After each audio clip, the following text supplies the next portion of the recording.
Hello mga ka-DDS, isang magandang araw sa inyong lahat. As you can see, wala po akong salamin ngayon. Hindi ko lang type kasi masakit ang ulo ko eh. Mga issue ng mga dilawan na wala namang kakabigat-bigat uli. Alam nyo, may sasabihin ako mga ka-DDS ha. Bago pa lang pala, dumating ang bagyo, meron na pala silang nakandang mga issue.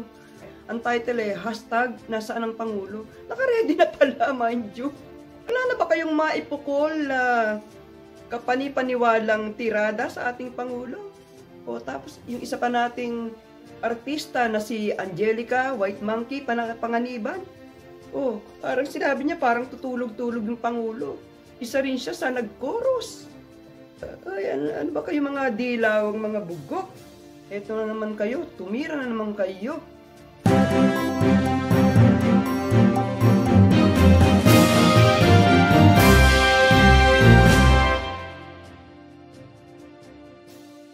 Dapat nga ang title, #nasaan ang BP. Ayun, yung BP pumunta ron. Ang daming kasamang media. Mas marami pa yung media. Mas marami pa yung photographer. Hindi katulad ni President Duterte, parang rockstar na sinalubong ng mga tao. Teka, bumababa eh. Ganyan muna, ayusin natin. At least mga ka-DDS, nakita nyo yung mata ko. Hindi po kirat yan. Kasi lagi ako nakasalamin sa aking mga vlog. Hindi ko lang talaga type magsuot ng salamin ngayon. Parang medyong hilong-talilong ako ngayon. Kita nyo iba boses ko. Kaya nga lang, hindi ko mapigil na hindi magsalita sa mga issue ng dilawan. Ano to, may mga tililing na talaga itong mga dilawan na to. Yung recently nga lang si ano ba yun? Angelica White Monkey Panganiban. Bakit White Monkey? Kasi half po siya, half British, half Filipino, na maputi siya. Nabibisit kasi ako eh, kaya tawagan natin White Monkey. Talagang Pilipino ka ba, Angelica? Ang gaganda ng ginagawa ng ating Pangulo sa bansa. Yung concern niya, pagmamahal niya sa bayan. Kahit ganun yung edad niya, sige, sugod pa rin sa mga sinalanta.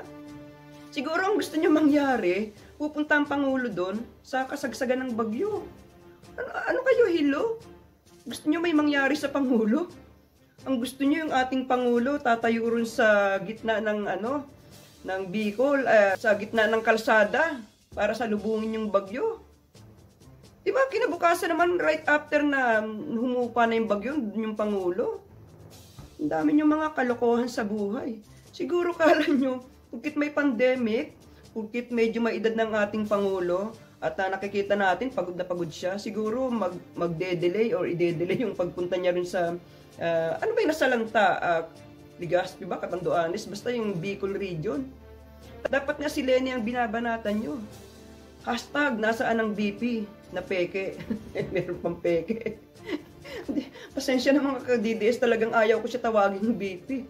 Kasi hindi naman talaga siya ang BP. Si BBM po. Si BBM ang karapat-dapat na maging busy ng Pilipinas dahil siya po talagang nanalo. Halatang-halatang kakutsaba nila si Leonen para i-delay ang resulta. Years na wala pa rin nangyayari. Tapos kakutsaba pa nila ang PET, di ba? Pero kahit anong gawin nyo, mga dilawan na bugok, kahit anong gawin nyo na si Lenin paupuin, hindi mangyayari. Kasi marami tayo mga DDS. 94% tayo, marami tayo, at meron tayong lakas, at meron tayong boses. Habang nandiyan ang Pangulo, nandito po tayo. Hindi ho natin nahahayaan na makaupo si BP dyan. Si BPing peke. Ano pa ba issue nyo? Ayun na! Yung mga nagsimula na ang hearing sa Senado, pinag-uusapan, iniimbestigahan. Yung kinanta ni Ka Eric, yung kinanta niya, yung kanyang pasabog na nasa tono. Kinanta niya yung mga kaugnayan ng mga party list na to sa NPA. Ito yung tinatawag nilang parang legitimize ang NPA sa gobyerno para makakuha ng pondo. At eventually, pabagsakin ng gobyerno sa sariling pondo nito. Kita mo yung mga kawalang hiyaan yan? Mga walang hiyang mga dilawan, nakikipagkutsaba kayo sa NPA. Last time nga, binanatan ko si Yorme Isko kasi hanggang ngayon, di niya binabawi yung sinabi niya. Galit na pinatanggal ang tarpaulin. Akala ko maraming magmumura sa akin eh. Kasi sabi ko, dahil sikat na sikat si Yorme Isko, sabi ko maraming magmumura sa akin, ba't ko tinitira si Yorme? Pero ang dami kong sumangayon sa akin. Kasi ang tao kahit napakasikat mo, napaka-popular mo, pero mali ang ginagawa mo, hindi ka kakatigan ng tao. Tama ba yan, Yorme? Para ano pa ang pagpapaganda mo sa Maynila? Wala ka naman palang yag balls para kondinahin ang mga activities ng NPA. Ayun nga, nalaman namin, kaibigan mo pala si Joe Masison. At yung isa pang nalaman ko, totoo ba to, Yorme? Na ang Gabriela ang sumuporta sa'yo para tumakbong pagka-mayor ng Maynila. At nanalo ka, di ba? Ay nako, ang buhay talaga sa Pilipinas. Hindi natin sukat akalain na si Yorme Isko pala, mga tulonggis lang pala ang kaya mo. Yung mga tulonggis dyan, yung mga kurakot sa Maynila. Kung tutuusin, mga maliliit lang yan eh. Ang NPA, hindi mo pala kayang maging boses ng taong bayan para labanan ng NPA. Ngayon, simula na ng downfall mo. Hanggat hindi mo binabawi yung sinabi mo, yung pagpapatanggal mo ng tarpaulin dyan sa Maynila. Dyan ka nasira sa tao. Sa totoo lang kahapon, nang gumagawa ako ng vlog, sabi ko, bahala na, sasabihin ko to. I really have to say something about negative to Mayor Isko. No matter how popular you are, alam ko, napakasikat mo at popular ka talaga sa tao dahil sa ginagawa mong magaganda sa Maynila. Pero diyan ka talaga masasira, Yorme. Kaya ngayon pa lang, dapat, di ba sinasabi ko, dapat bawiin mo yung sinabi mo. You have to condemn the acts of NPA, NDF. Tapos eto na, ang ganda na nangyayari sa Pilipinas. Unang-una, nagkaroon tayo ng mas malakas na anti-terror bill. Na si Lacson po ang may akda. Ngayon, siya rin ang chairman dyan sa pag-iimbestiga ng mga pinasabog ni Ka Eric. Tapos hindi nagsulputan yung mga Makabayan Black. Yung mga party list na binanggit niya, 22 po yun. Sinabi ko yun sa isang vlog ko eh. Yung anak bayan, anak pawis, pati pala yung mga kadamay. Yung mga kadamay na nangangamkam ng bahay. Kasama pa rin sa mga na-produce ng NPA na party list para umayon sa kanila, para makakuha ng pondo sa gobyerno. Kaya pala mga walang hiya. Ano pa ba? Ang dami pong nangyayaring kababalaghan sa atin sa Pilipinas na ang talagang makakapag-relay na lang talaga ang Pangulo sa ating mga DDS. Kasi ang mainstream media, unang-una, hindi na natin maaasahan.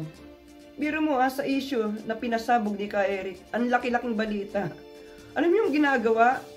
Nandoon sa kasi babagyo pa lang, parating pa lang ang super typhoon na si Rolly. Yun, nakaabang dun sa Manila Bay. Nag-aabang, baka matanggal ang mga dolomite dun sa Manila Bay. Anong klase ba namang mga pag-iisip yan, mga ABS-CBN news? Wala na ba kayong magandang sasabihin sa bayan, yung makabuluhan? Laki-laki ng issue nito, wala man lang ni isa. Kahit ang GMA, nagkukuros kayo, TV5, wala. Kaya mga ka-DDS, mga kababayan ko, manood na lang kayo ng mga video ng mga DDS vlogger tulad nito. Kasi wala na talaga tayong maaasahan dyan sa mga bugok na yan. Talagang gusto nilang padapain si Pangulong Duterte. Kasi yan si Pangulo, pag napaalis siya sa pwesto, di ba sila yung uupo, yung gagawin nilang puppet. Babalik uli yung mga masasayang araw ng mga oligarch sa Pilipinas na hindi nagbabayad ng tax, ang laki-laki maningil ng kuryente, ng tubig, ni wala namang serbisyo, bulok naman. Kung di pa si Pangulong Duterte naupo, mabibisto ba itong mga to? Makakalkal ba yung mga yan? Tapos tinitira nga nila si Duterte dyan, keso bakit ang bagal daw, bakit ganun ganito, parang walang ginawa. Mga Bugokski, panahon ni Aquino, walang ginawa. Hindi man lang nakantiyan yung mga oligarch na kakampi nyo. Kasama dyan yung sa mga mining company na kaibigan ni Rojas. Yan, isa pa rin yung mga masisiba. Hinuhut-hut nilang kayamanan ng yung natural resources ng Pilipinas, yung mga ginto, mga kayamanan na nakabaon sa lupa ng Pilipinas, yan yung mga big mining company. Ang isa dyan, kaibigan ni Rojas. Kaya gustong-gusto po nilang matalo or dumapa or hindi magtagumpay ang kampanya ng ating Pangulo laban sa droga, laban sa corruption. Wala silang ma-issue ngayon dyan kasi yan lagi ang bukang bibig ng ating Pangulo. Tapos ngayon yung bagyo, ginawa nyo ng issue. Hindi pa nagsisimula ang bagyo, meron na kayong topic. Hashtag, nasaan ang Pangulo? Nagkamali kayo kasi kala nyo, pagkit ang Pangulo matanda na at pagod sa pag-aasikaso sa pandemya, kala nyo siguro madedelay yung kanyang pagpapakita ron, yung kanyang trip sa Bicol. Inabukasan, right after ng bagyo, doon. Parang rockstar na sinalubong ng tao. Eh si Lenny, mas marami pang media. Kakahiya ka, Lenny. Hindi ka man lang makapunta ng kahit isang media lang or photographer, tama na yon. Puro ka pa press con, puro ka pa cute, puro ka pagpapakitang, ano ba yung tawag doon? Puro ka pakitang tao lang, wala sa puso. Oh, di ba? Kita mo, kailan lang? The most popular president in the world. Dapat nga, in the universe eh. Ang ating Pangulo, proud ako. Diyos ko, nadaig pa niya si Trump, si Putin. Si Putin, ang tagal na niya, siyempre, ibang ano ng presidential nila ron. Nadaig pa niya si Xi Jinping. Kung sino-sinong nadaig niya. Proud na proud ako sa Pilipino na ang presidente natin kinikilala. And the most caring president in the world. Di ba? Mga ka-DDS, nakaka-proud bilang Pilipino. Ayan, partida pa yan ha. Kasi yung mga black propaganda nila, kaliwat kanan. Kakutsaba pa nila yung sa mga, kung sino-sino kakutsaba nila, mga NPA, mga oligarch, yung mga demonyong grupo. Demonyong grupo na lang. Whoever you are, basta ikaw against sa Pangulo, mga demonyo kayo. Ano kaya ang susunod na issue nyo? Ako nga gusto ko nga gawing issue yung hashtag nasaan ang BP. Ayun, kasama ng mga media personality. Pumunta sa Bicol. Sangkaterbang media ang kasama. Oh, hindi katulad ni Yorme tuloy, hindi katulad ng ating presidente. Naku, talagang very much love and very much accepted ng ating mga kababayan. Kumari nga lang, yakapin nilang sabay-sabay ang ating Pangulo eh. Di ba? Kaya nga lang, may social distancing, di naman pwede. Siguro kung wala lang pandemic, baka niyakap na yun ng mga tao, pinagkaguluhan talaga. Baka halikan pa ng ating Pangulo yan. Alam niyo naman ang ating Pangulo, mahilig manghalik. I don't mind. Kaya swerte talaga ng Pilipinas sa Korea, nang nahalikan niya. Pero mo, President of the Philippines, sinalikan ka sa lips. Ayun, di ba? Naging issue rin niya. Yung nanghalik ang ating Pangulo, lumalabas okay lang pala sa asawang Korea ng Pilipina ang nangyari. Pero ginawa ng malaking issue ng mga bugok na dilawan. Wala na ba kayong maisip na mga mabibigat na issue, mga dilawan? Wala na ba kayong maipukol, yung mga makabuluhan na issue sa bansa natin? Kakasawa na kayo. Kunding-kundi na ako sa mga reklamo nyo eh. Tapos eto nga. Si Angelica White Monkey Panganiban. Pasensya na, Angelica, nabibwisit kasi ako sa iyo eh. Tawagin na lang kitang White Monkey. Totoo naman, puti ka eh, kasi may half, British blood. Ano pa ba yung magiging issue mo? Alam mo, Angelica, dapat ikaw yung tumayo doon sa gitna ng bagyo habang bumabagyo. Tumayo ka rin sa gitna ng kalsada. Tapos sabihin mo, magdala ka ng placard, hashtag nasa ng Pangulo. Ikaw kaya gumawa yun? Hinahanap niyong ating Pangulo, gusto niyo sa gitna ng bagyo, tatayo ron? Sa gitna ng bagyo? Gusto niyo mapahamak ang Pangulo? Oh, nasa na yung mga issue niyo? Ayan na, ang ating Pangulo, right after ng bagyo, nagpakita. Hindi lang nagpakita, nag-aerial viewing siya. Tiningnan niya yung devastation, yung aftermath ng Rolly. Talagang ang ating Pangulo po hindi nagpapabaya pagdating sa ganyan, saka ready po siya. Baka nakakalimutan nyo yung nangyari sa Yolanda. Si Rojas na pinagmamalaki nyo. May nagawa ba? 1 week. Ang daming nangamatay, nabubulok na, naaagnas na. Mga tao walang makain, nakatingin na lang sa langit. Tapos pinagmamalaki nyo si Rojas. Tapos si Pangulong Duterte, mayor pa lang siya ng time na yun, siyang kauna-unahang pumunta, nagpamahagi ng mga ayuda, pagkain, damit, kumot sa mga nasalanta. Ginamit niyang kanyang resources sa Davao. Kasi hindi nga po siya kurap kaya meron siyang pondo. Oh. Tapos ngayon, naghahanap na naman kayo. Dapat ikaw ang tumayo doon, Angelica. Ano ba yung sinabi mo? Parang si Tatay Digong tutulog-tulog sa gitna ng bagyo. Nasa naman yung utak mo, Angelica? Ano nga namang patayuin mong sa kalakasan ng hangin si Tatay Digong doon? Sa kaunang-una, kansilado yung mga flight sa NAIA, gabi pa lang. Kasi sa lakas ng bagyo. Yun lang ko nakarinig nyo na, signal number 5. Nung kabataan ko, alam nyo mga ka-DDS, obviously naman, mas matanda ako sa inyo, magsi-60 na po ako. Hanggang signal number 3 lang ang bagyo. Ngayon, palakas ng palakas. At palakas ng palakas ang mga tililing ng mga dilawan na to. Palakas ng palakas yung kanilang mga bunganga sa paninira sa ating Pangulo. Nilalakasan nila, nagkukuro sila. Kasi hanggang ngayon, di pa nila mapabagsak-bagsak ang ating Pangulo. Doon po ako natutuwa eh. Kasi ang lakas po ng ating Pangulo talaga. Alam nyo, thank you mga ka-DDS kasi nandiyan kayo. At paano pinagtsatsagaan yung pakinggan ng aking mga vlog. Na ewan ko lang kung may napupulot kayong information sa aking mga vlog. Kuminsan magaling akong mang-asar talaga eh. Talagang ganun lang po talaga ako. Kasi out of desperation, sa nakikita ko sa ginagawa ng ating Pangulo, yung pagbabagong ninanais niya, eto na po. Kaya nga lang, ang hirap eh, kasi ang dami nating kaaway, mga dilawan, mga oligarch, NPA. Ngayon, eto na lumalabas, magkakakutsaba. Hindi ba nila alam na sila nakikipagkutsabahan sa NPA, mga mamamatay tao? Walang kaluluwa. Ngayon, kung si Lening uupo dyan, wala na. Kakainin lang siya ng mga NPA. Ano pa bang mga issue ng mga dilawan na to, apart from hashtag nasa ng Pangulo? Siguro nag-iisip pa sila. Ay, eto, mga kababayan, hindi nila alam kung paano nila ipapaliwanag yung kanilang involvement. Yung kanilang involvement sa NPA, yung mga party list, ang dami. Kasama pala yung piston dyan. Pati act teacher nakasama. Balita ko pa nga, pati ang mga judges na pasok ng NPA. Obviously, mga politiko. Ay, naku, naalala ko tuloy si Yorme. Yorme, magsalita ka na. Sayang, ang bango-bango ng pangalan mo. Sabi ko nga, you can be the next leader.